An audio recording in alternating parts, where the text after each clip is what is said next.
Hey guys, welcome back to Maelstrom Gaming Studios. I'm Craig. And I'm Connor. And we're doing our first Q&A video. I thought, we're coming to the end of the year, let's have something a little more fun. So I put out a couple posts asking for, questions you guys had you want us to ask. We got a good number of responses, so we're just gonna kind of go through all of these. I've broken them up into Tyranid specific, more general questions, other army specific ones, and we'll just kind of go at it. Not too much editing planned for this video, just kind of more of a sit and chat type of video. So if that sounds good, do like and subscribe to stay up to date on all of our content here at Maelstrom Gaming Studios. And if you want to help support us just a little bit more, we do have an Etsy shop and channel memberships, which all that money goes right back into just growing the channel and giving us more tech and things like that. So if that all sounds good, let's dive into today's video.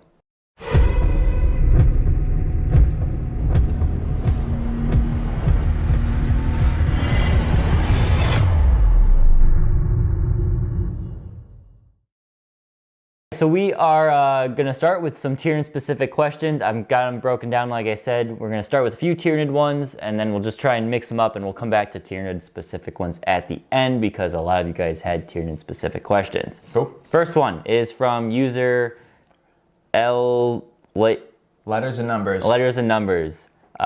Maybe I'll put it on the screen so you guys can just see it there. It says, I have recently started looking at Molochs as they seem great to get... as they seem great into guard if guard lose armor of contempt, which it has been rumored and roughly confirmed by GW that they will. With all the chaff clearing attacks, they got like 16 of them, and deep strike mortals. Wondering what you think about them being in a good anti-guard matchup. Well, definitely. I think they do have a place because they're cheap. I don't know if the deep striking is going to be too big to them just because they have bodies, and guard in this new codex are very mobile and they don't care about, unless they have something like a death strike missile or some piece of artillery, they typically don't mind moving a lot with all of their orders and stuff. You could get one good hit in on like a more elite squad. Yeah, but the 16 attacks would do good numbers to them, and because they are cheap, you could rush 2 of them up the board. Maybe you play them in Behemoth, go for the OBSEC, rush them up the board, kill some chaff, sit on objectives. I think Molochs might have a play, and once we start seeing the guard in full force, which I'm sure we will in a month or so, you might want to look to Molochs. They do. How many points are they? 125. Really cheap. Yeah, they're cheap. They're really cheap. They're cheap. Interesting. So yeah, I think Molochs do have a great potential going into guard, especially if you're someone who wants to tailor specifically to guard. Those and Toxicrins might see a little bit of a resurgence here coming up. Yeah. You want here? Yeah, we'll go every other. We've got Fuzzawaka, like that name. What are the top 5 matchups you are most concerned about facing as a Tyranid player and why? Can I guess? Yeah, let me guess what you're gonna say. 5 might be tough to go all the way to 5. We'll just see how many I can get. Yeah. So, Harlequins. I mean, Yeah. everyone is scared of Harlequins. Mm-hmm. I don't know if you put Grey Knights up there. I don't think so. I feel like you have a lot of control over Grey Knights. What's another one? I would say Grey Knights. Yeah? Mainly because the sheer amount of deny you have. Denial, yeah. If your dice go in your favor in the psychic phase, it does put a hamper, at least on my playstyle of liking psychic heavy Tyranids. Yeah. Grey Knights do put a hamper, and your mortal wound in melee is no joke. No. Grey Knights, yes. Harlequins, I hate playing Harlequins. They're so annoying to deal with. I feel like you're fine against Tau, generally. I'll be honest, I have not played Tau against their new codex. I have avoided them at all tournaments, even though they're still around in numbers in our area. I think Tau would be tricky depending on your list. If you have what I brought to my last GT, that list I think could handle Tau because it does have the ability to hide and be mobile. Well, you played against me last time we played, like, you hide the Hive Tyrant, you wait. Yeah. The other ones that do still pose an issue would be... Sisters. Yeah. Yep. The ability, again, 5-up, just deny any psychic power, and they have so many bodies, so they have so many psychic denials. Yeah. Sisters is one that I struggle against. And then the last one I think is Custodes with the 4-up Feel No Pain specifically. Yeah, which is the best shield host. Yeah, a lot of people think it is the best one. Yeah. I think it's pretty, I don't know all of them very well, but I think it is really good. I think out of all those matchups, Custodes can be the easiest. I'd say they're like number 5 or number 4. That 4-up denial is still annoying to face off. Next one, Mr. Combfoot. Favorite way to build a 500-point army? What is your favorite small HQ, Tyrant, well, he's not small, Broodlord and Neurothrope. So 500 points. Have you ever even built a... I've built 500 points before, just for fun. When I think of 500 point and even 1,000 point games, I don't think of trying to, unless I'm going specifically to a tournament, I don't think of them trying to be super competitive. That's me just trying out small units, having fun playing a casual game at 500 points. That being said, I do really like the Broodlord at small point values, just because you have a decent offensive threat and you do have a decent psychic threat. He's okay durability. I feel like Neurothrope is also very good. Neurothrope is awesome to have in there. If you can fit both, but at 500 points, you're probably picking one of them. I love my psychic, so I'd lean towards the Neurothrope, but Broodlord does well. Yeah, again, favorite way to build 500 points is very casual. I'm not trying to crush my opponent. Just play a little of everything that you can. Nice. Hopefully that helps. We've got Latchland Steel. Okay, yep. 7865. Hey, absolutely loving the content. Thank you. Thank you. I'm joining an Escalation League at my local gaming store, but we start at 500 points again. Okay. What would be a good, fun list for 500 points? P.S. I'm also a new player. All right, so we can do that at one. I guess I didn't realize I put those back to back. Nice. Yeah, so I would say you want probably put a Neurothrope in there, because Escalation, depending on the rules of your Escalation, I'm assuming you have to keep what's in your 500 point as you go to 2,000. Oh, right. Maybe. I don't know how everyone does this a little differently. Neurothrope is great because it's one of the best psychers in the game, arguably. I take it at every point value. Yeah. And then you'll probably want Warriors. High Fleet, honestly, at 1,000 points, or at 500 points, High Fleet doesn't matter. So I would look to what you want to do in the future, and then kind of just build little things around there. Gosh, what do you even play it for objective-wise at 500 points? Do you have like 3 objectives on the board? I literally have no idea. I think it's the same as 1,000 points, right? That's the... Oh, maybe it is. That's the range on like Battlescribe. It's 500 to 1,000 points. Oh, okay. And 1,001 to 2,000. Sure. So whatever it is for 1,000. Yeah, I would say you want a Neurothrope as your most important unit. Yeah. And you probably want at least a unit of Warriors. After that, think about what you're bringing to the rest of the game. Maybe you want some Gaunts just for objective holding. If you can, drop units and then put them back in, or put other ones back in. You probably just want some Gaunts to flood the table. And maybe one other hard-hitting thing. Well, 500 points though. Parasite could be fun at 500 points. He's only 80 points. He could be fun. True. But yeah, maybe deck out your Warrior squad or Ravener squad. True. I'm biased towards them, but yeah. All right,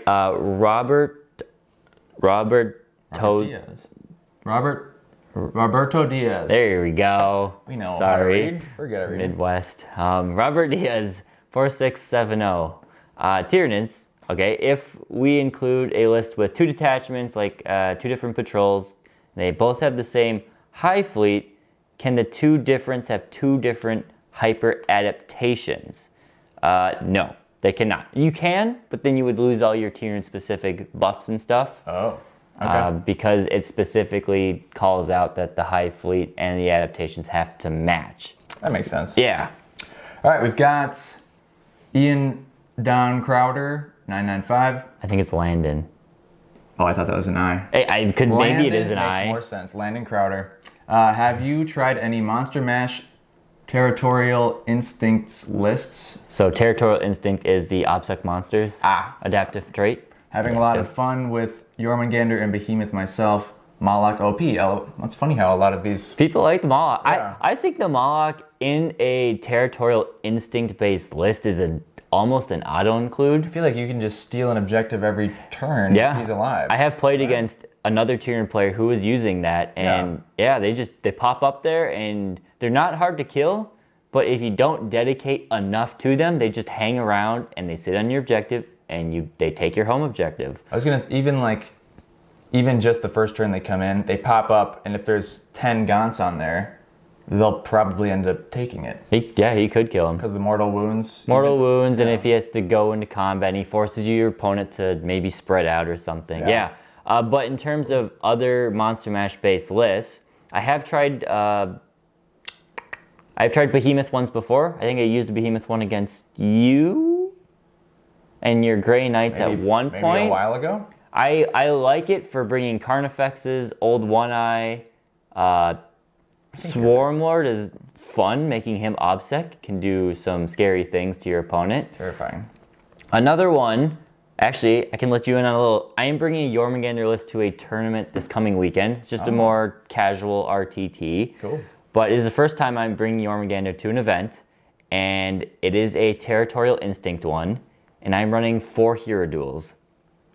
I have a buddy who is allowing me to borrow 2 of his scythe, so I'm running 3 scythe hero duels, 1 barbed hero duel, and a Maleceptor. I did not know this. This is very recent, but I'm basically running it as a spearhead of monsters up the board towards my opponent, and then I have some objective grabbers like the Parasite and a Neurothrope and Gaunts just to kind of settle in my backfield. Have mercy. I'm also doing with, I don't think the hero duels are that OP. No, it just sounds scary. But it does. Yeah. But I have, a little secret. You'll see a video. Maybe by the time this comes out, the Friday after this, I'll put it out there, see how it goes. The Broodlord, I've brought one of them because I'm not bringing a Hive Tyrant because that, not 4 hero duels, is a lot of points. Right. So we're bringing a Broodlord, and his Synaptic Imperative is everybody gains light cover.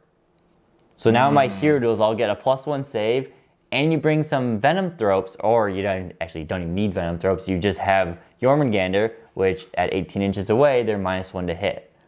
So you bring Zone Thropes for the Imperative. For the 4-up Invone. Oh my. So you have Imperative 1 that you just have durability from range with dense cover and from light cover, and then the next turn you have it with the 4-up Invone on all of them. Wow, that's spooky. We'll see how it does. Yeah. I'm gonna have fun throwing all those monsters on the board. Jeez. But so I'm doing that, and we'll see how it goes. But yeah. All right, so a few more Tyranid questions. Is it you? Sure, I can do it. Hello, this is Alex Meisner. Hello, I am new to the hobby, still learning rules and deciding what I want in an army. Your videos have helped me greatly. Oh, thank you.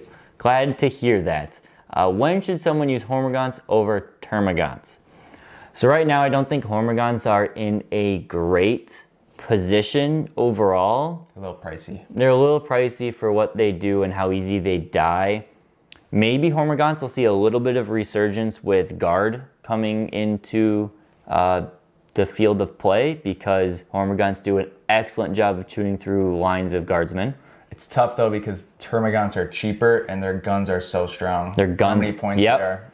So I would use Hormagaunts. If you're gonna use Hormagaunts, I would go all in on them. Yeah. In ways I would do that would be Leviathan. Give them 5-up Feel No Pain. Give them the 5-up Invone save, and bring a big block of 30. Even bring Venom Thropes and make them as durable as possible, and then just launch them at your opponent as a distraction threat.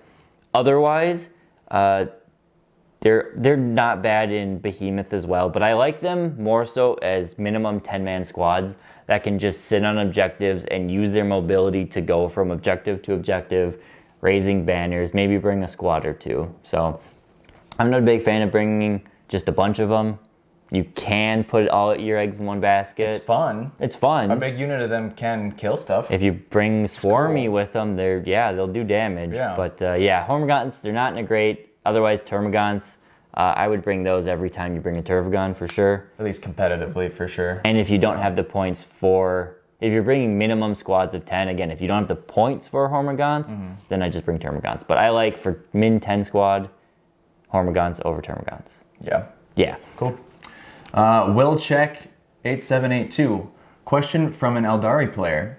Since the latest FAQ, what is Tyranid's worst matchup type of army?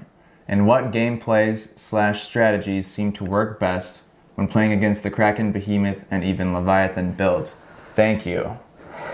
Ooh. So we talked about it a little bit already about what matchups I don't like. Sisters, anything that shuts down Psychic are ones that I don't like. I would say Eldari and Harlequins. We mentioned Harlequins already.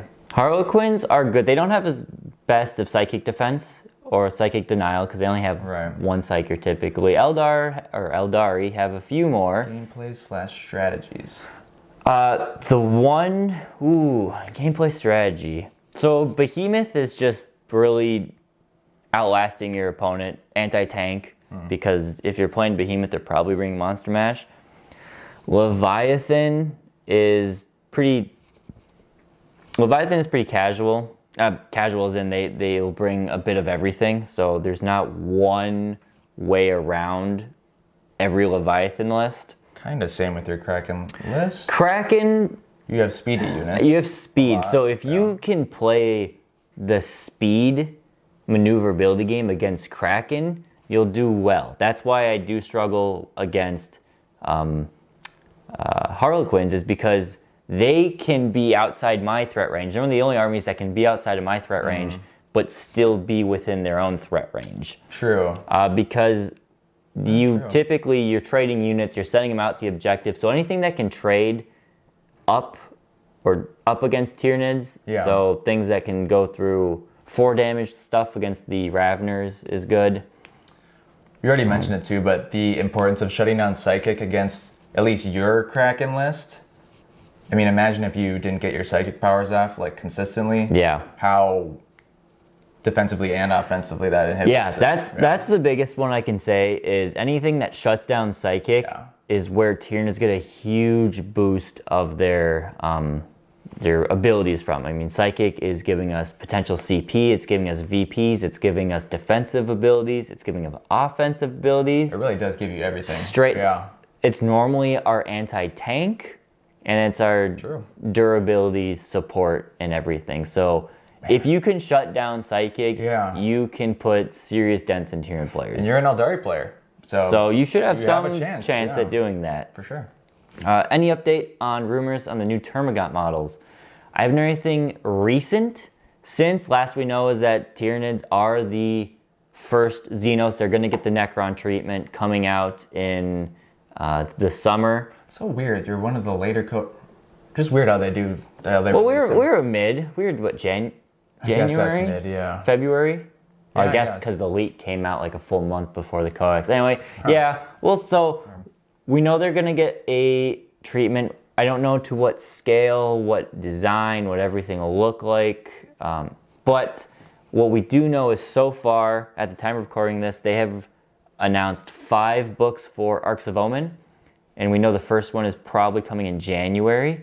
So assuming they do 1 a month, it's January, February, March, April, May. They will all be Arcs of Omens book. So at the absolute soonest, it would probably be end of June is when the stuff begins to leak and launch out. 10th does. I would put it closer towards end of July, early August if I had to put money on it. But that's all we know for those. Cool. Hey, it's Roberto Diaz again. Hey. Roberto. In Behemoth, if unparalleled ferocity is used, it says attack as if its unit had been selected to fight. End quote. So then you remove the minis that were destroyed in the opponent's attacks. Then I could activate and fight with the same unit since the strat says ass. Correct. Will you explain what I don't know what? Yeah, so Unparalleled Ferocity is the Tyranid, the Behemoth specific strat is you want to use on like a Gaunt squad. So if your Gaunts are going to get swung at, you use this strat, and every time a Gaunt, we'll say Hormagaunts, is killed, before you remove them, they get to fight. It's basically fight on death for a squad. Do you do individual model? No. In this, well, it is in this case. What do you mean by individual model? Like... No, you don't roll like you roll a guy, then I roll. No. It's still done in batches. Okay. But so yes, you would. So if you had a unit of 30 Gaunts and your opponent had 5 Space Marines and they swung at it and killed 10 of the Gaunts, those 10 Gaunts would get to fight. And then you would move them, and then you would get to pile in and fight with the remaining 20 Gaunts on top of it. Yes. Okay. You just don't get to double fight with the ones who were killed. But yes, both units will get to, or both halves of the unit will get to fight. All right, so now I have some generic questions. Pimp O'Shea? Yeah, we'll go with that. What's your unpopular opinion about your respective armies? Should I just do Grey Knights? Whichever one you want. Or you could do both if you have one for each of us. You go first, I have to think. Ooh, okay. Unpopular opinion about Tyranids? I've got mine. Go for yours. I gotta think. I don't even know if this is unpopular. So, I'm still gonna say it. I mean, Grey Knights have early Codex syndrome for sure. Even though they're still strong and I can still do well in the games we play. Their psychic sucks. Their psychic is so bad. Think about how many tools you have to achieve your psychic powers and cast, and you can channel it through guys. Grey Knight psychic sucks now. It's so much worse than like most other. You are still good at shutting down psychic. Yes. Which is what Grey Knights are No, that's the lane the Codex went, which I do appreciate and it's really helpful too. But sometimes I fail so hard to get my powers off, and it's really annoying. That's my unpopular opinion. That's fair. For Tyranids, I don't know if I have an maybe it's not unpopular. I say Ravner shouldn't have 4 wounds. I will stand by that. You said that so early on. There is no reason they need 4 wounds. They are the same size as warriors, so they should. And they used to be this same cost. The whole point of a Ravner is it's supposed to give up armor, durability, for speed and maneuverability.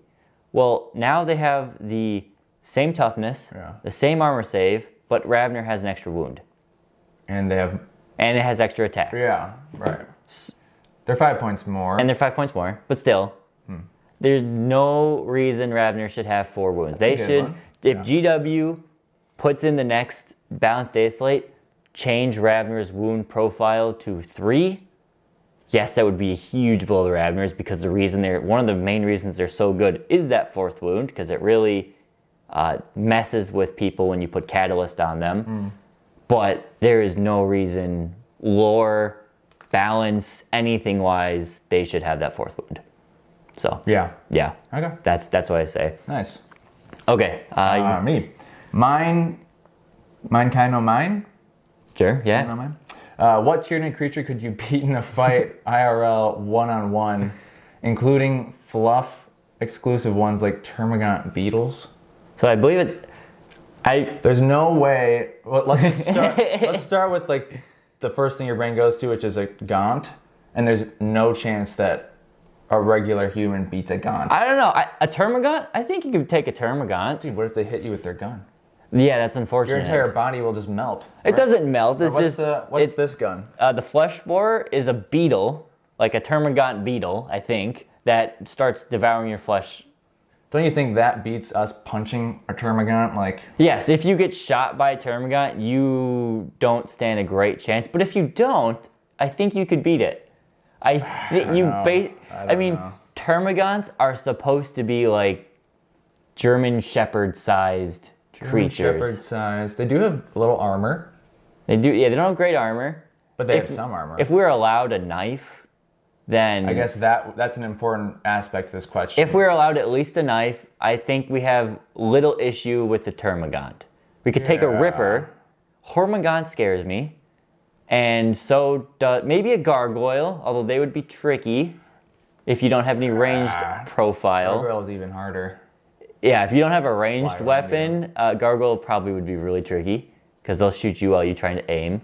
I guess my answer would be one Ripper. A Ripper, for sure. That's what I'm saying for myself. I think I could take a Termagant, but that's really about it. If I have a knife. Definitely nothing bigger. Nothing else bigger. No chance. Yeah. That's a good question. Awesome. Friedrich Savensberg, that's German, and maybe Dutch, but we took a little bit of German to get through that. Do you exclusively enjoy Warhammer for the games, or do you also find model collecting, building, painting entertaining? Also, What is your opinion on sometimes purely running a unit for its aesthetic, even if you know the unit will not perform in a game? So, Question. awesome First question. I'll go first. Yeah. So I do love the collecting part. I do really enjoy the building. Sometimes it gets tedious once you get to a point, but it's very calming to just sit down, listen to YouTube or watch a movie or something and build a couple models. And I do like painting. I'm in a weird place where I can sit down and take a lot of time painting one model. Like my Swarmlord, I spent, I think, a full week during COVID because I was given a full week off from work because of COVID happened. I spent that whole week painting Swarmlord. Yeah. Could I do that to an entire army? God, no. I don't have the patience. Well, especially not Tyranids. Yeah, We have well, so many models. you have a lot of mod. But even if it was Space Marines, I don't enjoy painting beyond 1 or 2 Space Marines. Yeah. That's why my Salamanders are done with contrast paint for the most part to make it as quick and effective as possible. Yeah. But I still love painting, and when Vashtor comes out, I will be taking as much time as possible to make him gorgeous. And then, I guess, yeah, you can answer the other part if you want. Well, you can answer second the part? first part. No, answer the first part for you.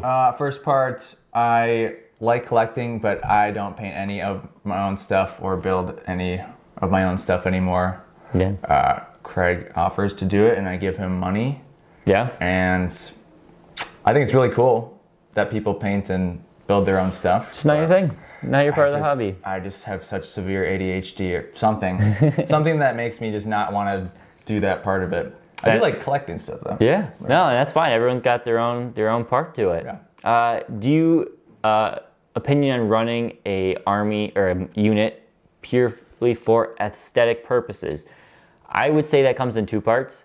One, if I am going to a tournament in the mindset I want to win, I won't do that.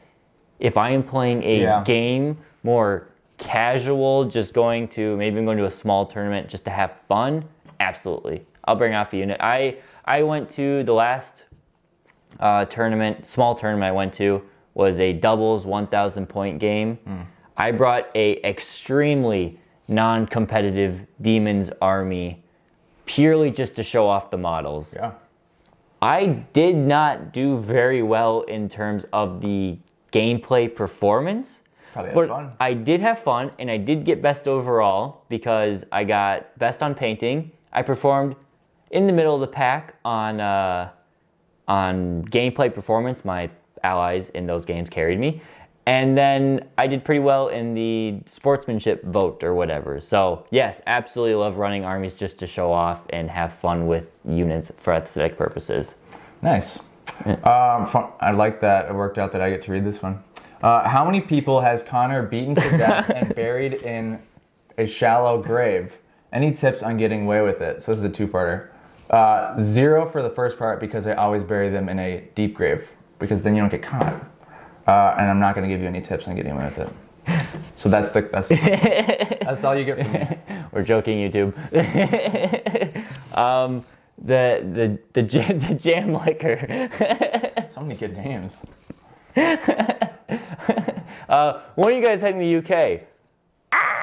You know, Undetermined. undetermined. It is quite expensive to go to the UK. For a little insight, if we took roughly all of the money we made from memberships and Etsy in this year, put it all together at once, we might have been able to afford a trip for 2 of us to the UK. But then we wouldn't have upgraded the And we wouldn't have had channel, anything got else. New models. So maybe in the future, I do, Channel keeps growing. if the channel keeps growing, I do work for a company, like it's my actual normal 9-to-5 job that has facilities in Europe and the UK. I am not in a position to go there anytime regularly, but maybe in the future I'll get sent over there. Nice. And I will take the time to visit. I want to go to the Warhammer World at some point. Yeah. But Pretty cool. eventually we'll maybe work our way over there. Yeah. All right. The Monty Man 17. Ooh, this is a good one too. Ooh. How did your first game of 40K go? Did you borrow an army or did you buy one? We had different first games, right? We both played Calvin for our first games. Yeah, so we started playing Calvin, who you might have seen on the channel in a few games, battle reports and stuff. We started just playing little tiny games. I think maybe they're 500,000 points at the time. His dad had old Tyranid models and Eldar models. Yep. And we used little Star Wars models Yes. to proxy for some Various probably things. Eldar, yeah. So those were our first like trial games. Yeah.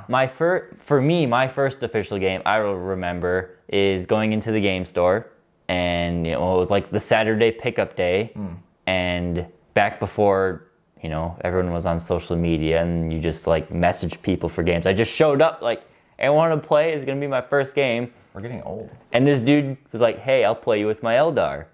It was a 5th edition Sam Han The bikes? Seer Council, Flying Seer Council list. And he was a very nice guy. Very nice guy. Absolutely smashed the floor with it. I had no chance. And they talked to me after, like, okay, why'd you do this? Why not try this? Blah, blah, blah. But I got smashed in that game. And I will always remember that Seer Council just running laps around my army for no avail. It's painful certain armies were just painful to play back in 5th edition. It was tough. Yeah.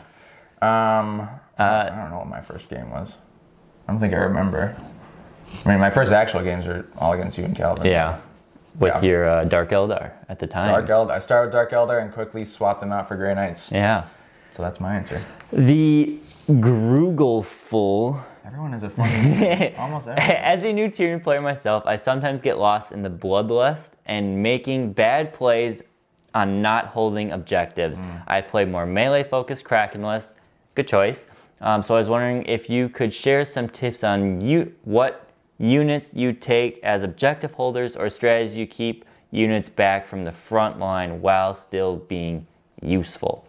So cheap OBSEC for sure. Very good question. Yeah. As a Tyranid player, I will say I always like to have a Pyrovore because they're 40 points and they can tuck in a corner and hide an objective. True.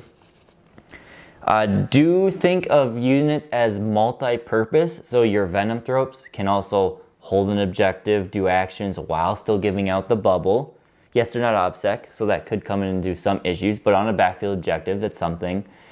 I like to think of it as the game is 5 turns, and you can't do a ton of scoring turn 1 anyway, so why throw yourself out there turn 1?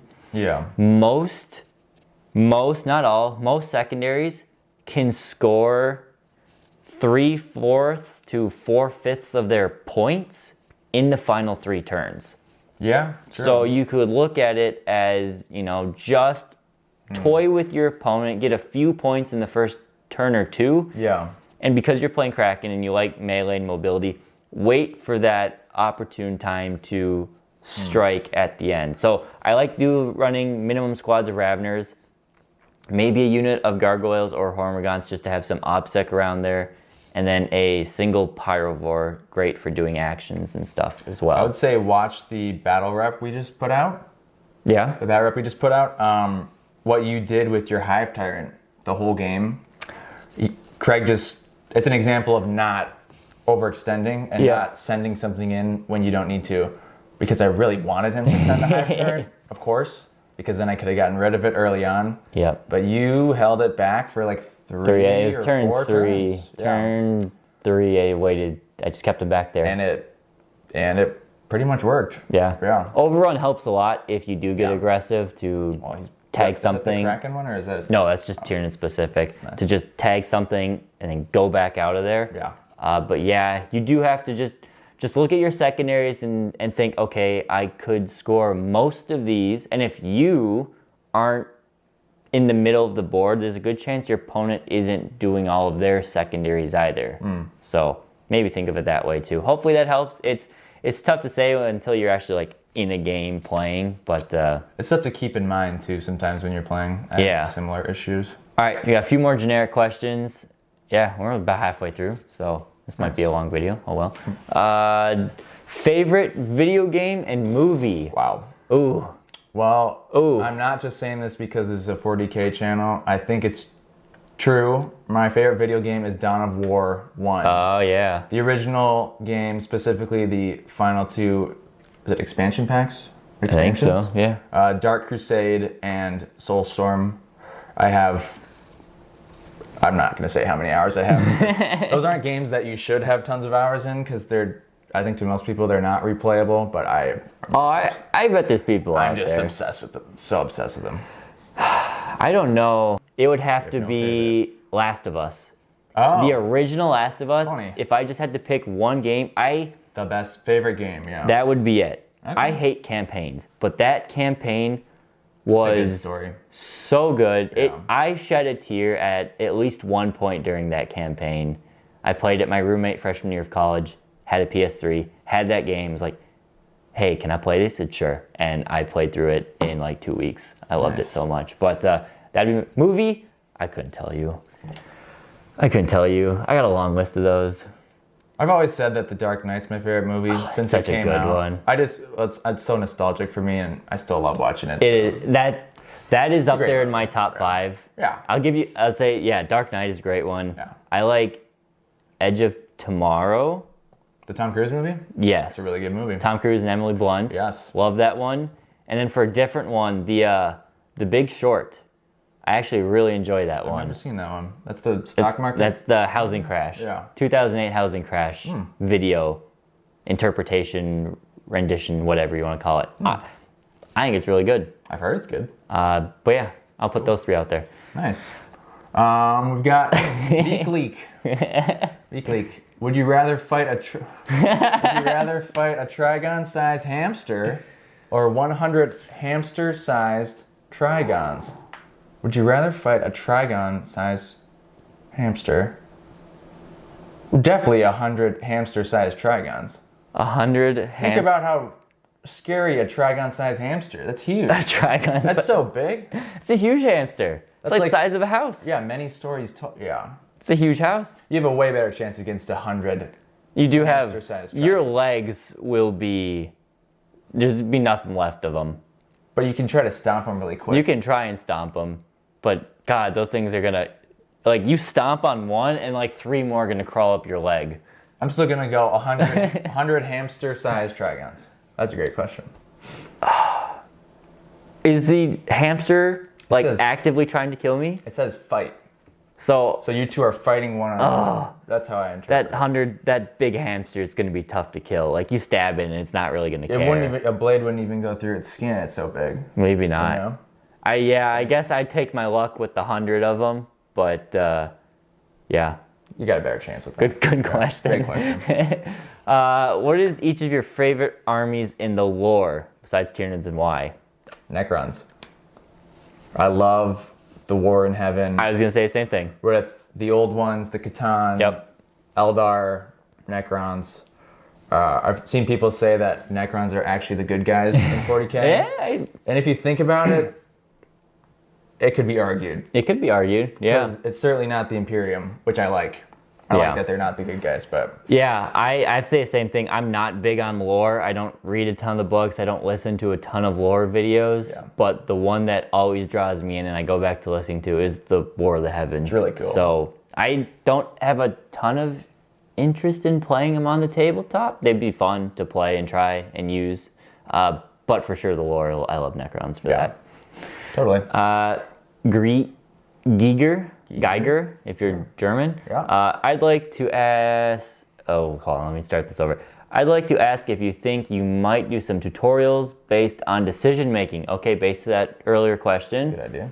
One thing I struggle with as a NID player is knowing when to move units and when to keep them hidden. A few scenarios to talk over and process how you discern threats and when to move, help a newer player like you. Similar question to... That is a great Yeah, question. one. And I know when I first started the channel, I did do like a how to use the movement phase because that was so crucial to 8th edition NIDs. Yeah, I think that would be a great option. I will make note of it and I will try and brainstorm scenarios. Maybe I'll take notes in tournaments or something and be like, okay, this is why I did this and maybe how it paid out or played out, I guess. It's not a bad option. Maybe I will, when I go to tournaments, we'll do a little example. Yeah, we could do a little example We'll for map us it here. out on the table. Now that we got our top-down camera looking better, Yeah. we'll do that for sure. Good, great suggestion. Love it. Liam Kenny again, I think. No, different. Did Liam. we? Never mind. Different Liam. How do you craft a list correctly in order to score primary and secondaries? What should be included in a well-rounded list at different point sizes? Are these just Tyranid questions? No, these are generic. It definitely really depends on your army.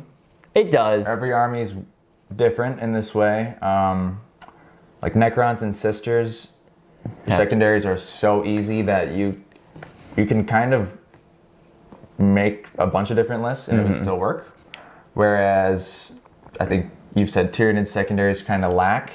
Yeah. And I think Space Marines also, stuff like that you have to do a certain thing. Yeah, so I would look at it as first, look at 2 secondaries that you want to achieve, 2 of them to start, and I would make sure your list, or you have units in your list that can complete that. Have a, this is the main way I'm going to score the secondary.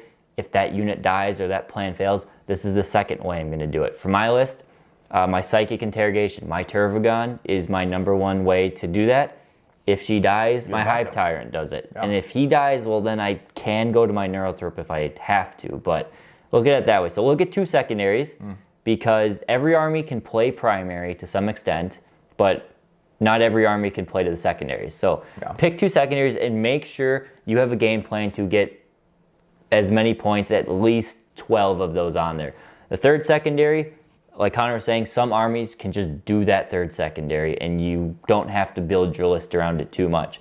Other armies, it's more so based on your opponent, but have a backup option in case. So that would be then, and then go to primary, look at, okay, do you have OBSEC units to claim primary? Do you have enough units? How many OBSEC units? You have enough OBSEC? Yeah. Do you have units that can trade? So if your opponent goes on a primary objective, do you have a unit that you can use to throw, get off that objective, deny them primary, and then they will probably die in return, but do you have units that can trade? Do you have buffing units? So I start with secondaries. Really, I don't, but if I were to sit down and say, all right, these are my 2 secondaries, really I have an idea. I flood with it, and then I think, okay, what are my secondaries? And then I modify the list to that. So start with secondaries, then go to primary. Yeah. Maybe that'll all change once the new book comes out, but yeah. We'll see. I think it's you. Genestealer. Cool. What is your favorite rugby team and why is it the ACT Brumbies? Because they're your favorite. Yeah. They're my favorite. I don't know rugby. I mean, rugby. I do know a little bit of rugby. I had a guy in my college speech class. We had you had your option of language, and I took a speech. He did a persuasive speech on why rugby is better than football, American football. And I'm sure it went over really well. Some people are all into it, Here in and at least it enlightened me into rugby, and I have massive respect for the people who play that because they destroy their bodies more than any other sport. I believe it. Yeah. I don't know any other rugby teams, so we'll go with the. It's definitely ACT. Yeah, obviously it's them. Totally. Then we have a couple other army questions, not Tyranid specific. I'll do the first one. John Berkness. Opinions on Genestealer Cult difficulty to pilot compared to overall win rate. How would you improve the Genestealer Cult? It's a really tough question. That's a tough one. So Genestealer Cult are a notoriously interesting faction to balance because while they have a good win rate of roughly 50%, higher than a lot of armies right now. Higher than a lot of armies, they don't have a great win rate out of probably a select niche of players.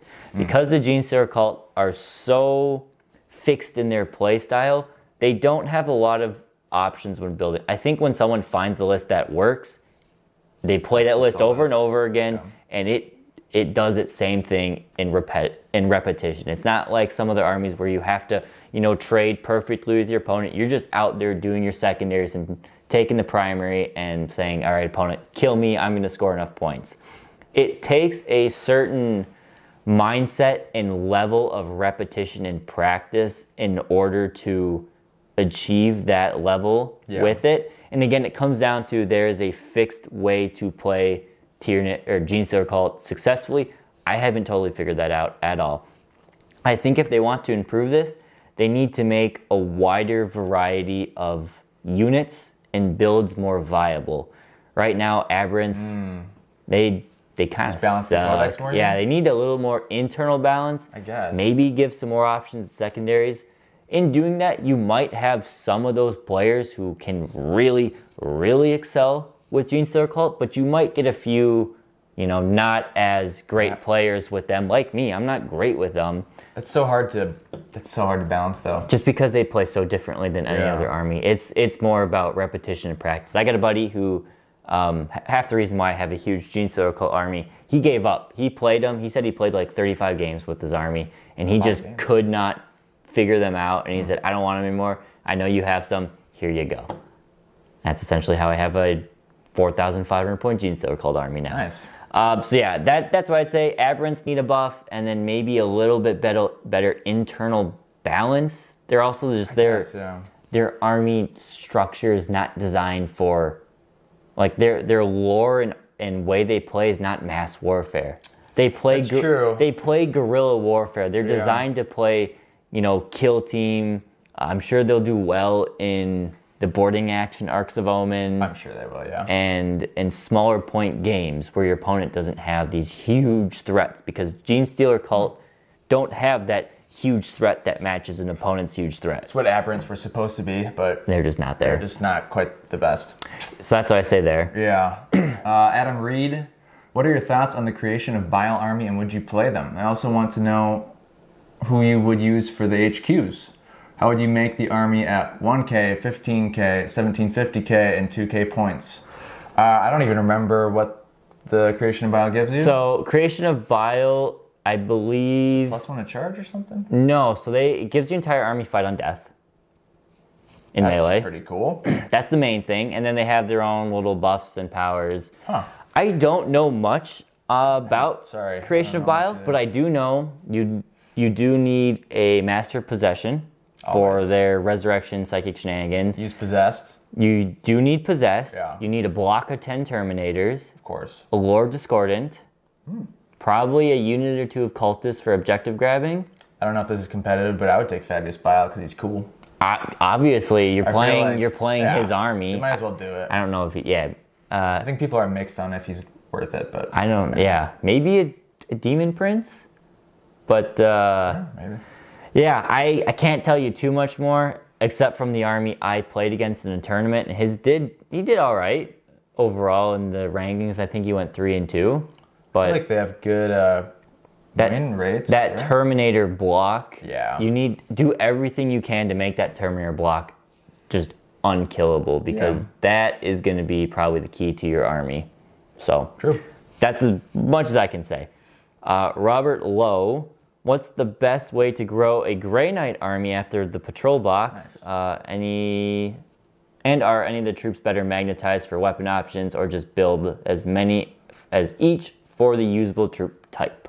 I would say, even though I don't build my own stuff anymore, as far as like collecting and the weapons and stuff you want to have magnetized, definitely I mean, if you want to put all the time in, if you have the time, I would magnetize every strike squad to be able to become an interceptor.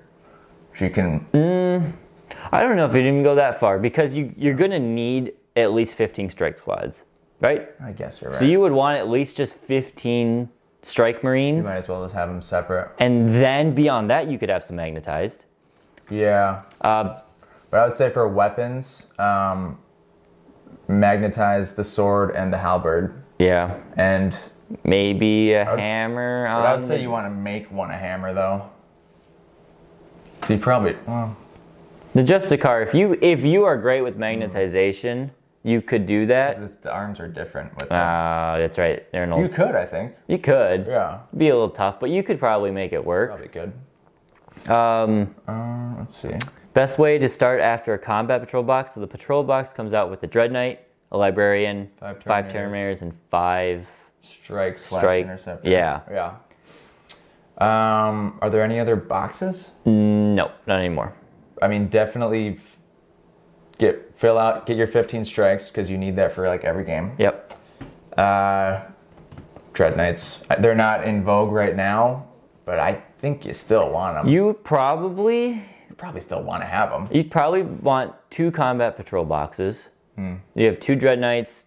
You have 10 Terminators to play around with. You have 10 strikes, and you could convert the second Librarian into like a Brother Captain or something else. And then you definitely get Drago. He's great. You can pick up Drago and pick up another 2 boxes of Strike Marines.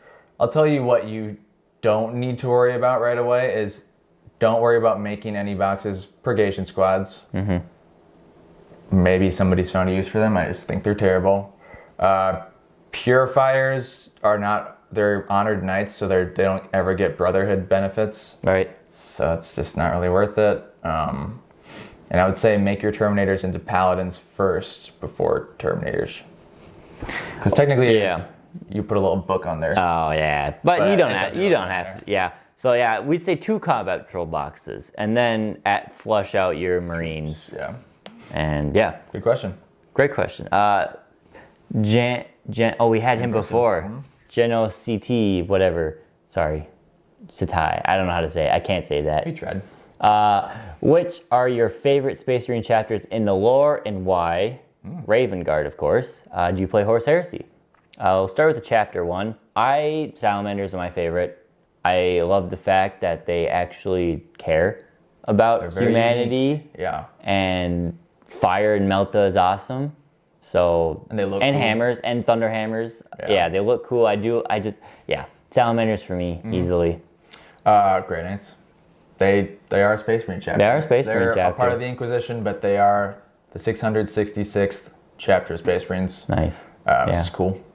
And I love everything about Grey Knights. So then, next question is, do we play Horus Heresy? Not yet, but we are working on it. Connor has got his Custodes, which will be dual purpose. Yes. I've got my Salamanders. Calvin has his Thousand Suns slowly building, and Sam has obviously his huge Iron Warriors. Sam actually has a giant one. 30k armor. Mine has got an influx of models, and probably in the next month or 2 will be up to about 3,000 or 4,000 points. It's just a matter of me getting them built and painted and all that stuff. But we do plan to have more Horus Heresy. Things have been busy, and I haven't been able to get the army up to snuff for presentation on the table. But yeah, it's happening. It's getting there. All right, we're back to the last 1, 2, 3, 4, 5, 6 questions. Cool. For Tyranid specific. So I'll take the first one. Yeah. Roxa for life. Roxar for life. What's the best strategy for Genestealers and Broodlord play if the stratagem Encircle the Prey is used on my Flyrant to go off the board? Do you forfeit Synaptic Imperatives? Pick for the next turn. 2 questions there. So first, for the Encircle the Prey, yes. If you do pull your Hive Turn off and he is your Warlord, you will not get Synaptic Imperatives for the following turn. Because it specifically says in the rule he must be on the battlefield. Huh. So don't do that with your Hive Tyrant. I had never thought of that. Okay. The other one, best strategy for Genestealers and Broodlord play. I don't like Genestealers. In Tyranids at all. It's unfortunate. Yeah, they're so just cool. You could argue just a 5-man squad to have that forward deploy to get on an objective, but they're a lot of points for what they can do. You shoot them with the bolter. I just don't like them. Maybe play them in Kraken or Hydra. Hydra, you can get a little bit extra mobility out of them. Same thing with Kraken. If you do want to play them, like if you like that unit, save them for like turn 2 or 3 counter charge. Yeah. Because you don't want them to. You don't just want to send them. You could keep them off board in Kraken and then use the Kraken specific strat to give them a free reroll charge out of reserve. Just don't send them right away. But yeah, don't throw him up the board. Broodlord though, you can take a Broodlord in any army, and he's great for if you want to forward deploy, as long as he can be safe. He's perfect for doing psychic secondaries, and he can clean up some medium-sized chaff of your opponent and stuff like that. So I do still like the Broodlord. Cool. Yeah, next one. Damien Presidio. Sorry, I said that wrong. There's a question for Craig.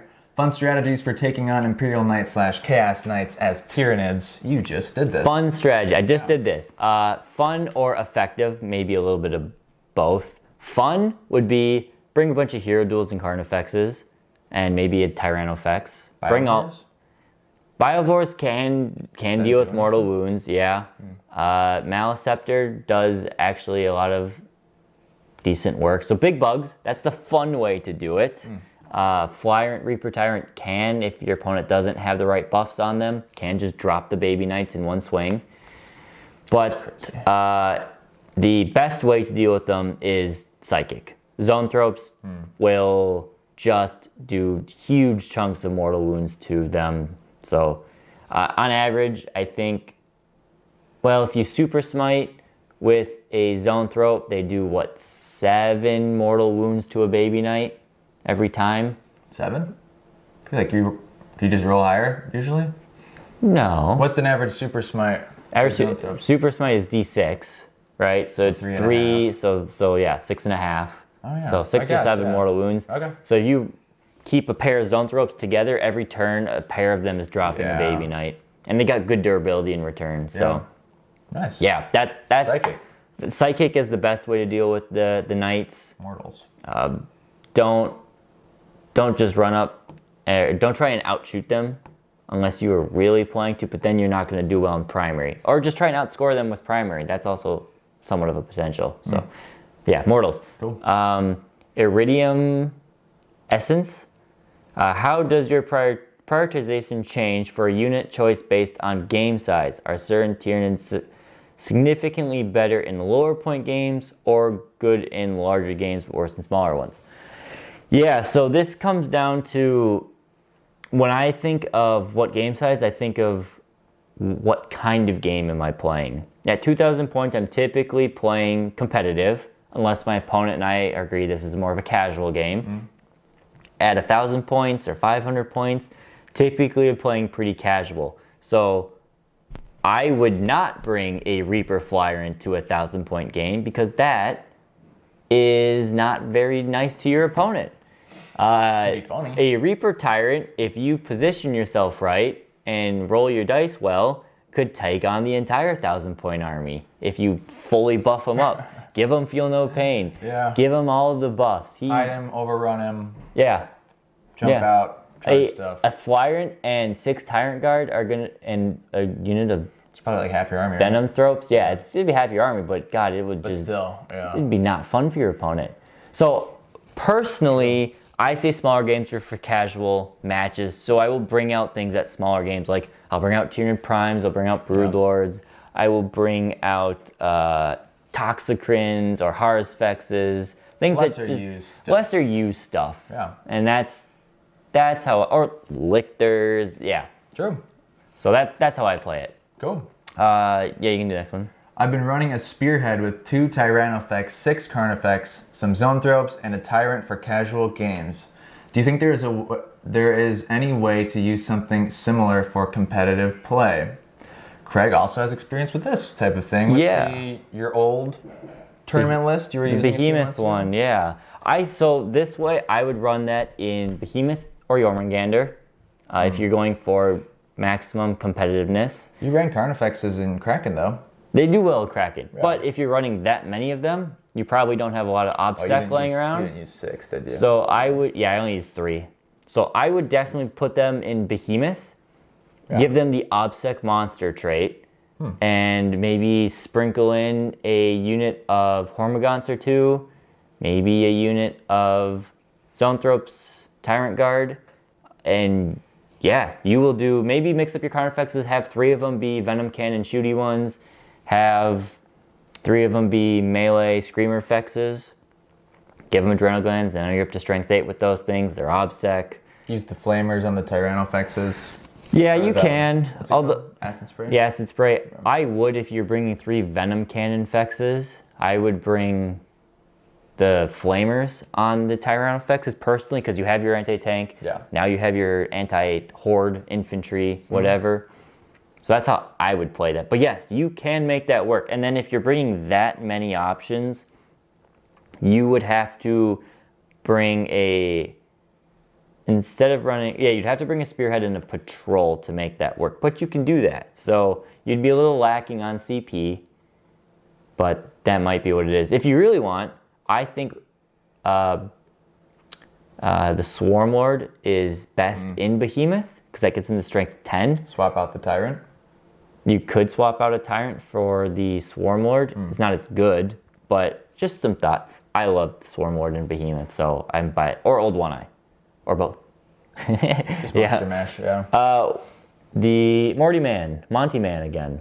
What Hive Mind discipline do you give each Psyker in your army? Oh boy. Okay, so it depends on how many Psykers you have. My Zoanthropes, I almost always just give them Neuroparasite along with Smite, because you're going to be doing one or the other. The damage doers. My Hive Tyrant, I should say my Neurothrope, always give him Catalyst and Onslaught, because those powers are going to be the ones, you're buffing ones that you can chain forward, and you want those ones going off most consistently. And he stays alive the longest. Yeah. The Hive Tyrant, I will often give him Paroxysm, because he's going to be the one fighting melee, so that on your opponent helps. Then I will often give him Psychic Scream. That way, if he doesn't want to use Paroxysm, he can do Smite and Psychic Scream for Immortal potential. Double Smite. That, or you can just use Psychic Scream instead of Smite, because your Smite might be at a really high cast, which is just not reasonable for your Hive Tyrant. And Psychic Scream can be used without line of sight, so you can have some utility there as well. Cool. Turvagon, and then anything else like a Turvagon or a Broodlord, I would just give them repeats. Make sure you have one of every power. And then Catalyst probably. And then if you had to repeat, I'd repeat Catalyst first. Onslaught?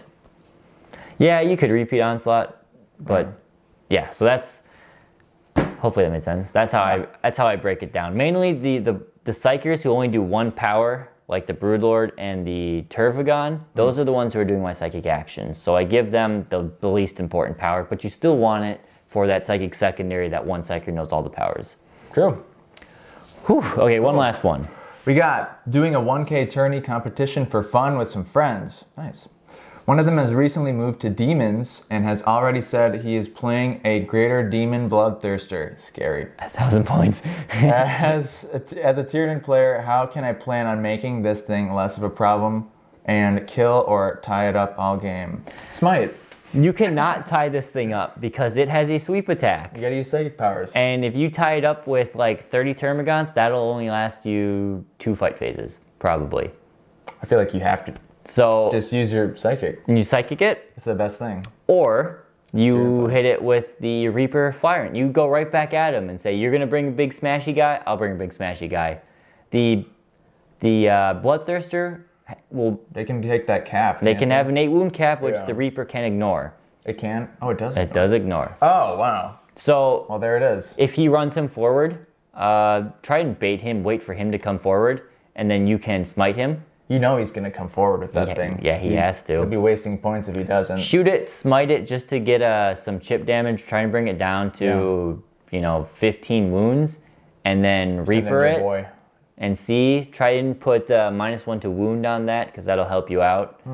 And feel no pain on your Hive Tyrant for sure. But the Reaper Tyrant he can't do it by himself, but with some help, he can do it. Couple super smites and the Reaper Flyrant. Yeah, super smite, you can do the mortal charging strat, give yourself extra attacks. True. And reroll your wounds if you really want to go all out. Now you're only going to have a few CP, so be careful with them. But yeah, Reaper Tyrant is your thing. Is that all we have? That's all we have. Woo! That was probably a long video. Yeah. Not really editing this one down too much.